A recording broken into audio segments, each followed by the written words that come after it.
Esse slide aqui é para enfatizar a importância do axial gradiente eco, né? A técnica gradiente eco.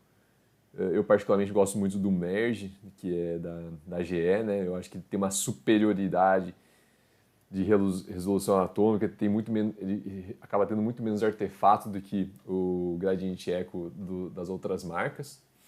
Não sei nem se eu posso falar isso, né? Mas é o que eu percebo na rotina, né? O axial gradiente eco da GE, o merge, ele é muito superior, ele tem uma resolução anatômica muito boa.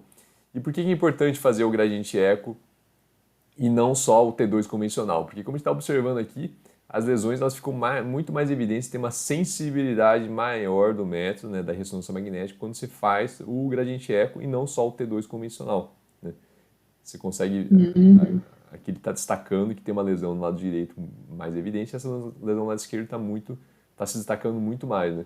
Eventualmente, você vê alterações mais tênues no T2 convencional que você fica em dúvida, será que tem lesão, será que é um artefato, será que eu valorizo essa alteração ou não? É. E quando você faz um gradiente eco, fica muito mais evidente, muito mais bem delimitada a lesão, né? Então, é indispensável, na minha opinião, você fazer um gradiente eco, pelo menos na coluna cervical, né? Quando está avaliando um paciente com suspeita ou controle de esclerose múltipla. Assim como o gradiente eco, também destacaria o STIR. Né? Esse aqui é uma informação extremamente antiga, né? Como eu já comentei. Isso aqui talvez fosse motivo para brigar, né? Para ter um sagittal STIR no protocolo lá em 2010, 2011. Hoje em dia, em 2020, eu acho que esse aqui é de conhecimento geral, né? Esse aqui tá destacando, então, lesões aqui. Esse aqui seria um T2 convencional, um STIR. Esse artigo, na verdade, é para enfatizar, é para falar sobre outras alternativas que parecem ser um pouquinho superiores até do que o STIR, né? Mas eu sempre enfatizo o STIR porque o STIR, qualquer aparelho que você trabalhar tem STIR. Não, qualquer não, né? Mas boa parte, pelo menos, dos aparelhos tem. Você consegue fazer um sagittal STIR da coluna cervical. E aqui você consegue ver nitidamente, né, que existe uma superioridade do sagittal STIR em relação ao T2 convencional, né? A lesão fica muito mais evidente quando você faz o STIR.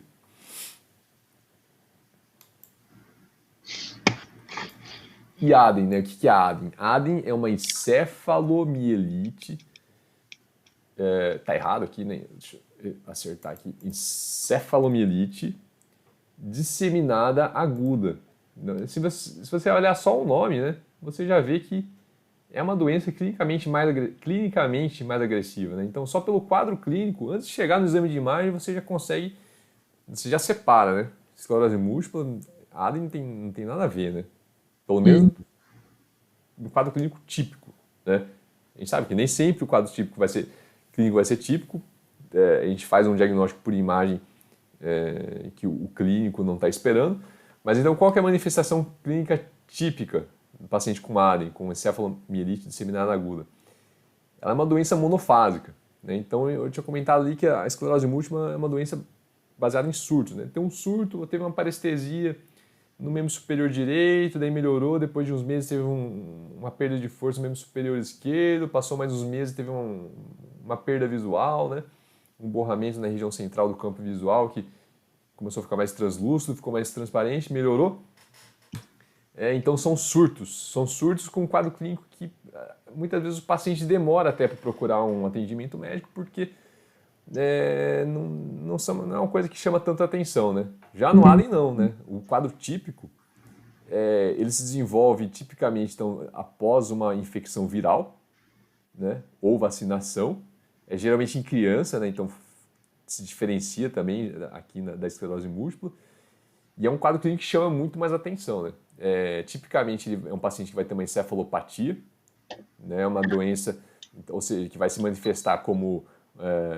vai ter um espectro, né? A encefalopatia também não é uma coisa uniforme, ela pode ter um grau bem variado de gravidade, pode ser só um quadro letárgico, o paciente pode ficar só meio lento, né? E pode ter um rebaixamento do nível de consciência importante, o paciente pode, em pouco tempo, entrar em coma, né?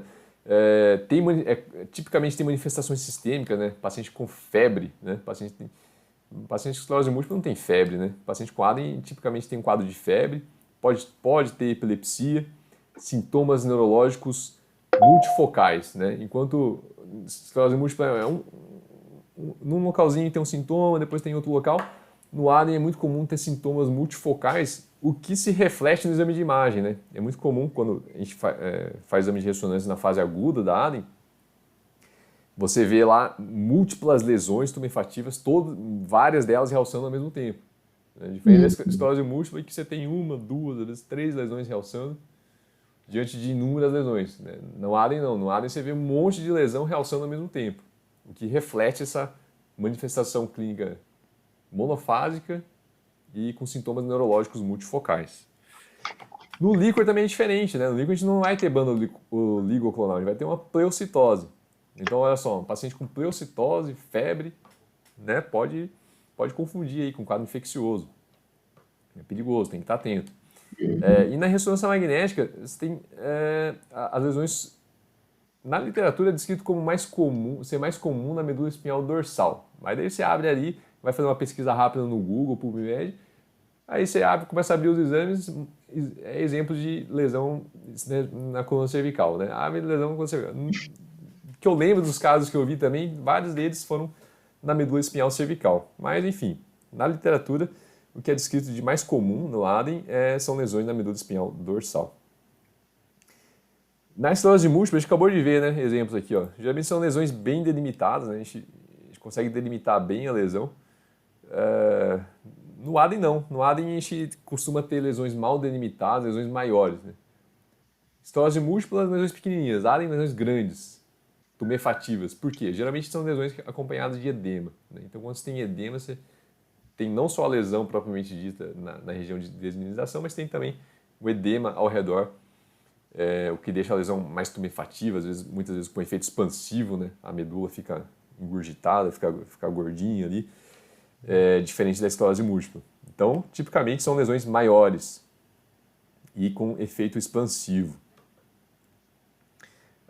Aqui, ó, mais uma vez a dica, né? Qual que é a dica? Quando você está com uma mielite ali, talvez você não tenha acesso a informações clínicas necessárias para fechar o diagnóstico e está diante de um quadro radiológico inespecífico. Avalie o encéfalo, né? Se você tiver um exame de encéfalo, dê graças a Deus. Daí você vai lá, olha o encéfalo e pode ser que as lesões encefálicas te ajudem a estreitar o leque de diagnósticos diferenciais. Não acomete tanto a região periventricular, né, no encéfalo. Na esclerose múltipla é o típico, né? Muitas lesãozinhas perpendiculares à superfície epidimária, perivenulares ao redor, na região periventricular. Na ADEM não acomete tanto assim a região periventricular, mas também, mais uma vez, né? Não é porque tem lesão periventricular que não vai ser ADEM. No encéfalo, como eu acabei de falar, também vão ser lesões grandes, chamadas lesões tumefativas, né? Apesar de serem lesões grandes tumefativas, elas são aspecto pseudotumoral, né? Elas têm um efeito expansivo, mas é desproporcional ao tamanho das lesões, né? Diferente de uma lesão tumoral, por exemplo. As regiões mais típicas são as regiões subcorticais, né? E estruturas profundas, núcleos da base e tálamos. Né? Existe uma tendência maior do que na esclerose múltipla a cometer núcleos da base e tálamos e tronco encefálico também. Então esse aqui é o aspecto mais característico da ADEM, né? Uma lesão, uma alteração do sinal, um hipersinal mais extenso na medula espinhal. Aqui está um exemplo aqui, né, na medula espinhal cervical, mas tem um acometimento do segmento dorsal também. Então você vê que é uma lesão extensa, né? Não são aquelas lesões salpicadinhas da esclerose múltipla. E quando a gente vai aqui para o paciente na ressonância de encéfalo, a gente vê aquelas lesões grandes, né? São lesões grandes, tumefativas, e você vê que aquele aspecto pseudotumoral, né? Que não um efeito expansivo, leve, mas desproporcional ao tamanho da lesão.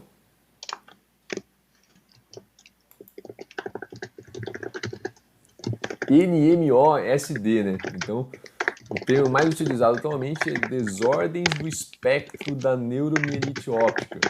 Por que teve essa alteração, né? Então, vamos lá que ao longo da discussão a gente vai entender por que esse é o termo mais utilizado. Então, o clássico da doença é uma neurite óptica e mielite longitudinalmente extensa.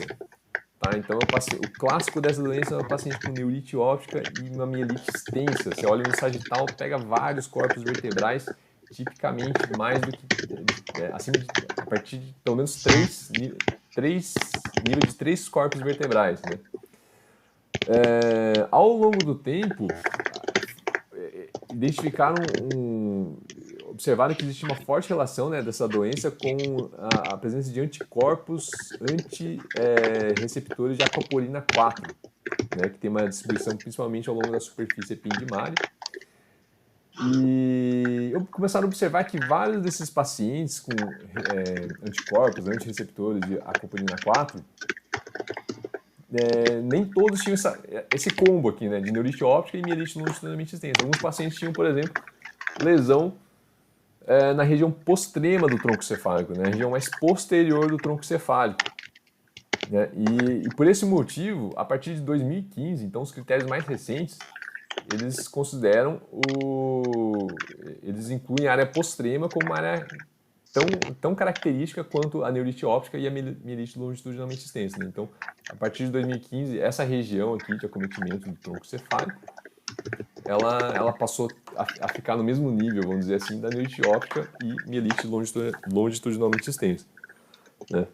Só de curiosidade, eu acho que o enfoque aqui não é a alteração encefálica, mas a área postrema, para quem não conhece, é uma região no tronco encefálico mais posterior, principalmente na ponte, no bulbo encefálico, onde fica o centro químico do vômito, né? Então, são pacientes que têm vômitos incoercíveis, eventualmente um paciente que nem procura um neurologista, a princípio, procura, sei lá, um gastroenterologista, porque está vomitando, e onde fica também o centro do soluço, não sei nem se é assim que fala, centro do soluço, mas são pacientes que têm soluços e não conseguem controlar. Né? Então, a presença do anticorpo anti-receptores, a aquaporina 4, é o hallmark, é o que caracteriza, é o típico dessa doença, né? E assim, existem técnicas diferentes laboratoriais para fazer a pesquisa desse anticorpo. E, então a sensibilidade e especificidade pode variar de acordo com a técnica, tá? Mas assim, uma das estatísticas é essa aqui, né? Ele tem uma sensibilidade de 76,7%, ou seja, tem uma quantidade significativa de pacientes que vão ser soro negativo, né? E podem ter outros anti-anticorpos, como o anti-MOG, por exemplo, e tem uma especificidade alta, né?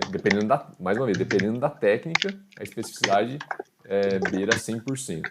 Então, quando vier positivo o receptor, ele pode beirar 100%, dependendo, muito importante, dependendo da técnica utilizada. A neuromielite óptica, ela tem uma manifestação clínica muito mais agressiva, né? E a terapêutica vai ser diferente da esclerose múltipla. Inclusive, eventualmente, se você tratar como esclerose múltipla, você pode piorar o quadro clínico do paciente. Por isso que é importante a gente saber a manifestação mais característica dessa doença. Os sintomas vão depender do padrão de acometimento, né, obviamente. Se o paciente, por exemplo, não tiver uma neurite óptica, se o paciente com neurite óptica vai ter um sintoma diferente de um paciente com lesão na área postrema. Né? Então, depende do padrão de acometimento, o quadro clínico. Mas esses são os 3 sítios que são característicos, né? Nervo óptico, medula espinhal, longitudinalmente extensa e área postrema.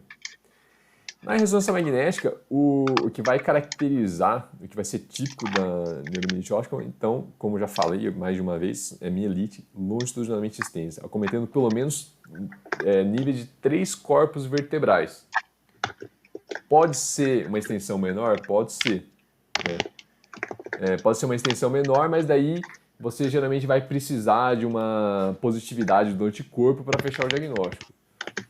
Com a mielite longitudinalmente, quando ela for longitudinalmente extensa, ou seja, uma mielite extensa, né, de vários corpos vertebrais, por si só, isso aí serve como um critério maior para fechar o diagnóstico, né, da neuromielite óptica, mesmo se o paciente não tiver anticorpos. Né?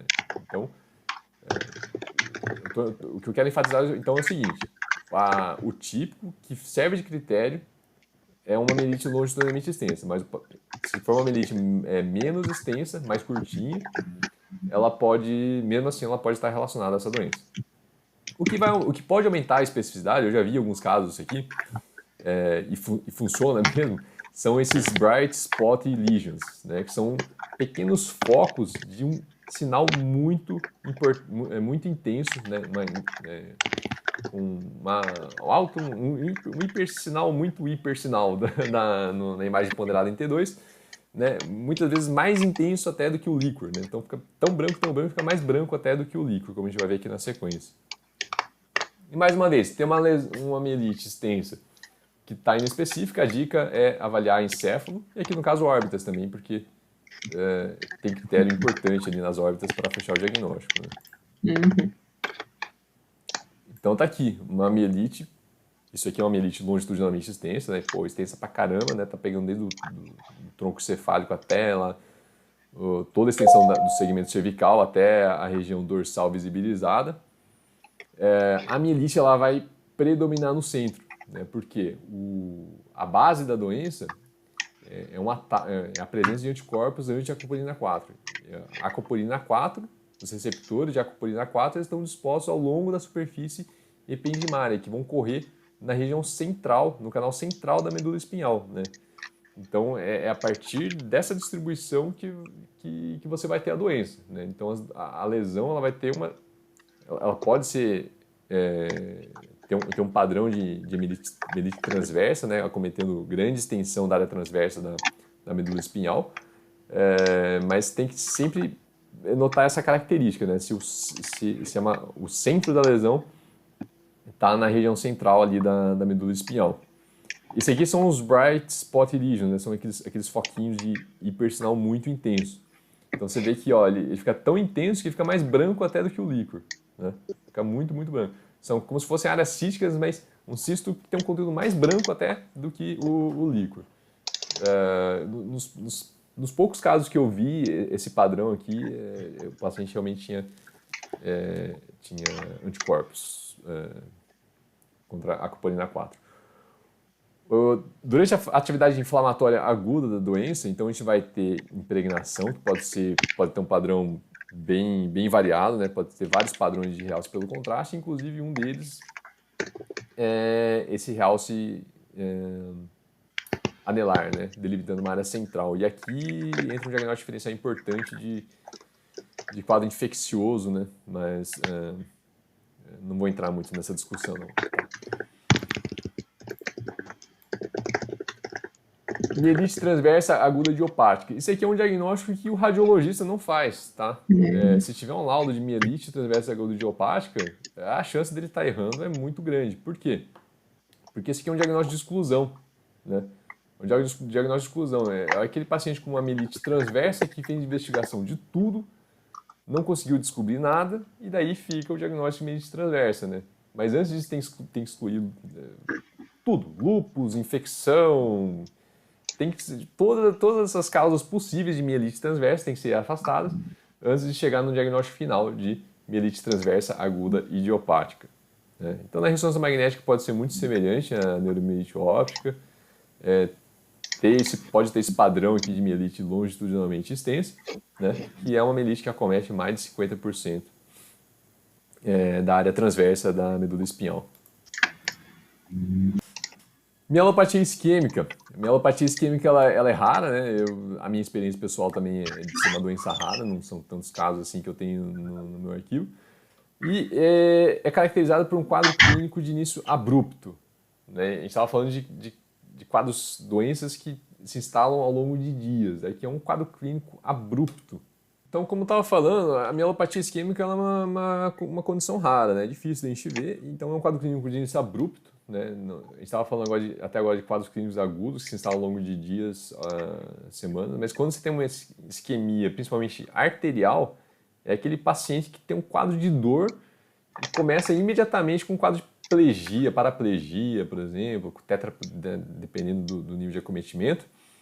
E a dor é uma característica clínica muito marcante, né? 70% dos pacientes, 70%, a grande maioria, a maioria dos pacientes tem quadro de dor concomitante ao quadro de mielopatia.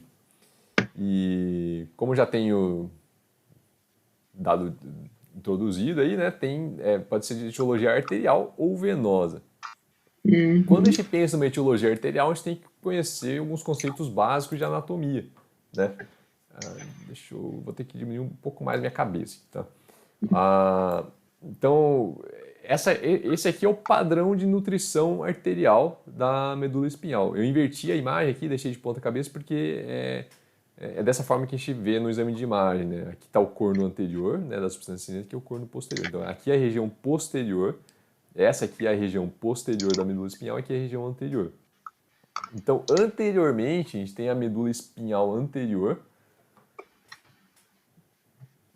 artéria espinhal anterior, né? E a artéria espinhal anterior, ela vai ser responsável pela vascularização de toda a região anterior da medula espinhal, só a artéria anterior. Enquanto que na região posterior, a gente vai ter as artérias espinhais posteriores, né? Então você vê que aqui na região posterior da medula espinhal, a gente tem uma opção maior, né, de nutrição arterial. A gente tem, vamos dizer assim, uma penumbra maior, porque a gente tem uma quantidade, opções maior, mais opções de vascularização do que a região anterior da medula espinhal. Por isso que, tipicamente, as lesões da medula espinhal, isquêmicas, arteriais, a gente tem o padrão radiológico mais típico de acometimento anterior, como a gente vai ver aqui na sequência, né? Essa artéria espinhal anterior, ela pode ser proveniente da artéria de Adamkiewicz, eu não sei se é assim que pronuncia, eu dei uma pesquisada, foi um patologista polonês que descreveu e aparentemente o mais próximo da pronúncia correta é Adamkiewicz, né? O Adamkiewicz, alguma coisa assim. Ela é originada de artérias intercostais, né? Normalmente ali na transição tóraco-lombar. Geralmente, a isquemia arterial da medula espinhal ela é de origem embólica, então a gente não vai ver comprometimento de grandes vasos, mas eventualmente pode ser causado também por lesão de grandes vasos, né? Então a gente vai procurar alteração de grandes vasos, no caso aqui da artéria de Adamkiewicz ali na transição tóraco-lombar, né? Então o paciente tem uma dissecção de aorta na transição tóraco-lombar, um aneurisma na transição, poderia justificar uma isquemia medular, né? E então essa artéria de Adamkiewicz vai ser responsável pela nutrição da região anterior da medula espinhal nos 2/3 inferiores da medula espinhal. Enquanto que no terço superior da medula espinhal, essa nutrição arterial anterior vai ser proveniente lá de cima da artéria cerebelar póstero-inferior, né? Então, você vai ter duas artérias cerebelares póstero-inferiores que vão dar origem, vão fornecer sangue, né, para a artéria espinhal anterior. Vai descer desde a região do foramen magnum, né, e nutrir essa região anterior da medula espinhal, ali na região cervical, principalmente, né? Então, aqui tem um esqueminha anatômico, né, mostrando a origem da artéria espinhal anterior, né? A artéria Adamkiewicz, né? Geralmente aqui na transição tóraco-lombar, a partir de uma artéria intercostal. E lá na região mais cranial, né? Ela é proveniente da artéria cerebelar póstero-inferior, ela vem descendo ali, nutrindo aquela metade anterior da medula espinhal. Padrão de imagem característico é esse aqui, né, que a gente estuda quando vê aqueles artigos de sinais radiológicos, de padrões, né, os quadros mais típicos, a gente vê isso aqui, né, sinal de snake eyes, né, parece olhos de cobra, que na fase mais aguda geralmente tem um hipersinal pegando os cornos anteriores do H medular, né, então fica parecendo dois olhinhos de cobra, tem referência que chama de sinal do olho de coruja, né? Então você vê um hipersinal no corno anterior do H medular, né? Então você tem esse padrão radiológico mais ventral, porque a nutrição arterial da região anterior da medula espinhal, como a gente viu aqui no slide, né, anatomia, é uma região com menos recursos vasculares, tem menos opção de vascularização. Então quando interrompe aqui essa artéria essa nutrição arterial anterior, é mais fácil de ter isquemia do que essa região posterior, que tem maior alternativas de nutrição arterial. Então, o quadro clássico inicial, pelo menos, é esse padrão mais anterior aqui, pegando os cornos anteriores do H medular, formando esse aspecto de olhos de cobra, né?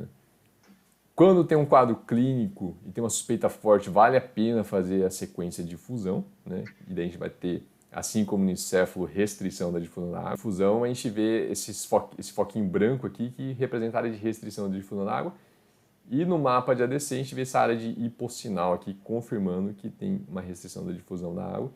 E dependendo do tempo de evolução, pode ter realce pelo contraste também, né? Então, essa é a manifestação típica de isquemia medular. Sinal do olho de cobra, snake eyes, ou sinal de olho de coruja. Eu não acho parecido com coruja, não. Acho que tem mais a ver com olho de cobra. Mas a vida real não ajuda a gente, né? Então, pode ter todos esses padrões aqui de manifestação. Pode ter um acometimento mais posterior, né? Se pegar artérias posteriores. Pode ter um padrão assimétrico, então nem sempre a gente vai ter aquele padrão característico de olho de cobra, né? Então, mais uma vez, né, esse artigo ele serve para dar um fluxograma, dar uma luz de como a gente deve raciocinar, né, fazer um raciocínio inicial. Ele reforça algumas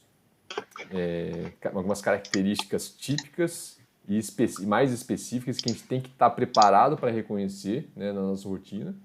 Mas muitas vezes a gente vai ter padrões que são inespecíficos. E aí o quadro clínico, laboratorial, mais uma vez, vai ser muito importante para a gente conseguir estreitar o raciocínio diagnóstico. A isquemia medular, ela pode ser arterial, mas pode ser venosa também, né? Assim como no encéfalo, a gente pode ter um infarto venoso. E ocorre infarto venoso. Quando que ocorre infarto venoso? Ocorre infarto venoso quando tem uma congestão venosa, né? Quando o sistema venoso ele não consegue drenar o sangue, então o sangue fica acumulado, né? Fica acumulado naquela região, o sangue não circula, não chega mais sangue novo oxigenado, acaba tendo uma isquemia. E uma das causas mais características venosas que a gente consegue reconhecer pelo exame de imagem são as fístulas arteriovenosas espinhais, né? Fístulas arteriovenosas durais. E como que a gente reconhece a presença de uma fístula arteriovenosa dural? Muitas vezes a gente não vai reconhecer o ponto da fístula, o local exato da fístula. A gente vai reconhecer sinais indiretos de fístula arteriovenosa. E como que é esse sinal indireto? A gente vai ver sinais de sobrecarga do sistema venoso, né? Então, na imagem ponderada T2, além de ver o edema na medula espinhal devido à congestão venosa, né? Aliás, sinais de mielopatia devido à congestão venosa, a gente pode ter esse sinal aqui que dá uma dica pra gente, né? A gente vê vários vasos tortuosos junto à superfície pial, né? Junto à superfície da medula espinhal. E esses vasos tortuosos representam veias congestas, né? Então, como tem uma comunicação anômala entre o sistema arterial e venoso, você acaba sobrecarregando, né? Tá jogando muito sangue mesmo, no sistema venoso que não está preparado para receber tanto sangue assim. Daí o que acontece? Ele começa a ficar congesto, ele fica todo tortuoso, né? E o sangue que não está conseguindo, em excesso que não está conseguindo ser drenado, vai resultar numa congestão, edema, né? E a mielopatia. E eventualmente resultar numa isquemia medular, caso não seja tratado a tempo, né? Então a gente vê essas imagens tortuosas que representam, a gente descreve como flow void, né? Ausência de sinal pelo fluxo intenso aqui dentro dessas veias. E quando faz a imagem T1 pós-contraste, né? Então aqui a gente tem um T1, o líquor está escuro, aqui o líquor está branco, aqui o líquor está escuro. E as veias vão ficar com realce pelo contraste, mais uma vez, né? Estruturas tortuosas. Ele parece uma cobrinha toda, um macarrão, bem enroladinho ali, né? Então é assim que a gente consegue identificar sinais de que o paciente tem fístula arteriovenosa dural. Quando a gente vai para a mielopatia infecciosa,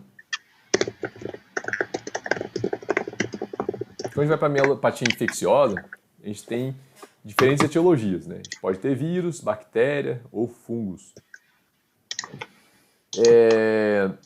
Na ressonância magnética, o padrão, muitas vezes, ele é inespecífico, né? Ele pode ser indistinguível de uma mielite desmineralizante longitudinalmente extensa, por exemplo. Por isso que, mais uma vez, né? Quadro clínico, dados epidemiológicos, né? Eu vou falar um pouco de HTLV, né? Dependendo da região. Existe uma Uhum. prevalência maior de algumas doenças infecciosas, tem que estar muito atento. Regiões que são campeãs de dengue, né? Tem que pensar no diagnóstico diferencial. Então, o estudo do líquor laboratorial, além da manifestação clínica, pode fazer toda a diferença, né? Ah, ele destaca aqui o caso do abscesso, né? Eu falei ali, quando estava falando de neuromielite óptica, desordem do espectro da neuromielite óptica, eu estava falando do padrão que pode ser anelar. Quando a gente está diante de um realce anelar, é importante a gente afastar a possibilidade de abscesso de medula espinhal. Apesar de raro, né? Vai ser o exame de imagem, ele pode ser o pulo do gato para fazer o diagnóstico do abscesso, né? E uma sequência muito importante vai ser a sequência ponderada em difusão, né? Porque o conteúdo do abscesso piogênico, ele é viscoso, né? Acaba restringindo a difusão da água e vai fazer um hipersinal na difusão. E geralmente o abscesso ele se forma uma semana após o quadro infeccioso. Tá? Então sempre que tiver uma mielopatia que tem um realce anelar, eu acho que é válido reconvocar o paciente, né, e fazer a sequência de difusão para avaliar melhor a natureza daquela alteração. Então tá aqui, né? A gente começou aqui desde o hipersinal, sei lá o que é isso, né? A gente afastou o artefato, afastou a causa compressiva, né? Que é muito mais comum que todas as outras causas. Definiu que é não compressiva, fez a avaliação clínica, né? Daí separou em agudo e abriu esse leque aqui. Agora a gente parte para as condições não agudas, né? E talvez o mais importante seja você começar a diferenciar através da presença ou não de um efeito expansivo, Uhum. mas isso aqui pode falhar, né, em inúmeras situações, mas de modo geral é um bom começo, né? Você diferenciar através da presença ou não de efeito expansivo da alteração do sinal.